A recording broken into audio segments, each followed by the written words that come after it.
Hello, ഇന്ന് ചിങ്ങം 1 ഞായറാഴ്ചയായിട്ട് ഈ സീസണിൽ ആദ്യത്തെ ഓണസദ്യ കഴിക്കാൻ വേണ്ടിയിട്ട് നമ്മളുടെ അടുത്ത് പോയത് നമ്മുടെ ചായക്കാരിയുടെ കഴക്കൂട്ടം ഔട്ട്ലെറ്റിലാണ്.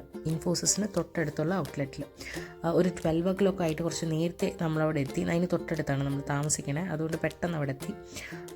ആ സമയത്ത് എത്തിയപ്പോൾ തന്നെ അവിടെ അത്യാവശ്യം തിരക്കുണ്ടായിരുന്നു. ടേക്ക് അവേയും സദ്യ കഴിക്കാനും അവിടുത്തെ അല്ലാത്ത മറ്റ് ഐറ്റംസ് കഴിക്കാനും ഒക്കെ വേണ്ടിയിട്ട് അത്യാവശ്യം തിരക്ക് ആ സമയത്ത് തന്നെ അവിടെ ഉണ്ടായിരുന്നു.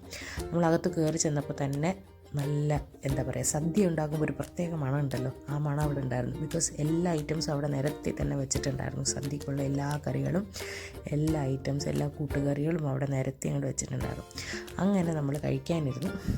അപ്പോൾ നമ്മൾ സംസാരിച്ചപ്പോഴാണ് കഴക്കൂട്ടം ഔട്ട്ലെറ്റിലാണ് ഇവർക്ക് ഡൈനിങ് ഉള്ളത്. ബാക്കിയുള്ള ഔട്ട്ലെറ്റുകളിൽ ടേക്ക് അവേ ഉണ്ടാവും സദ്യക്ക്, പിന്നെ കോർപ്പറേറ്റ് ഓഫേഴ്സും ഇവർ അക്സെപ്റ്റ് ചെയ്യുന്നുണ്ട്. സോ അങ്ങനെ നമ്മൾ കുറച്ച് നേരം അതിൻ്റെ കാര്യങ്ങൾ എന്തൊക്കെയാണ്, സദ്യയുടെ ഐറ്റംസും കാര്യങ്ങളൊക്കെ സംസാരിച്ചതിന് ശേഷം നമ്മൾ കഴിച്ചു തുടങ്ങി. ഇതൊക്കെയാണ് നമ്മളുടെ കറികൾ വരുന്നത് സദ്യയുടെ കൂടെ. 3 കൂട്ടം അച്ചാറുകൾ, പച്ചടി, കിച്ചടി, അവിയൽ, തോരൻ, കൂട്ടുകറി, അങ്ങനെ എല്ലാം വരുന്നുണ്ട്. അപ്പോൾ ആദ്യം ചോറ് വന്നു. ചോറിൻ്റെ കൂടെ പരിപ്പ്, നെയ്യ് ഒഴിച്ച് കുറച്ച് ചോറ് കഴിച്ചു. അതിന് ശേഷം ബാക്കി കുറച്ച് മാറ്റി വെച്ചിരുന്നത് സാമ്പാറും കൂട്ടി കഴിച്ചു. സാമ്പാറൊക്കെ നല്ല ടേസ്റ്റ് ഉണ്ടായിരുന്നു.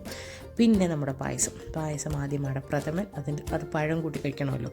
അതിന് ശേഷം ഇതായിരുന്നു എൻ്റെ ഫേവറേറ്റ് പായസം, പരിപ്പ് പായസം. അതിന് ശേഷം ബോളിയും പാൽപ്പായസവും വന്നു. അതിനും ശേഷം ബാക്കിയിരുന്ന ചോറ്, മോരും രസവും കൂട്ടി പപ്പടവും കൂട്ടി കഴിച്ചു. It was like really good. ആ സ്റ്റാൻഡേർഡ്സ് അങ്ങോട്ട് ഉയർത്തി ഈ സീസണിലെ ആദ്യത്തെ സദ്യ. അപ്പോൾ ഈ ഓണ സീസണിൽ അറ്റ്ലീസ്റ്റ് ഒരു പ്രാവശ്യമെങ്കിലും നിങ്ങളൊക്കെ അവിടെ പോയി സദ്യ കഴിക്കും കേട്ടോ. It was really nice.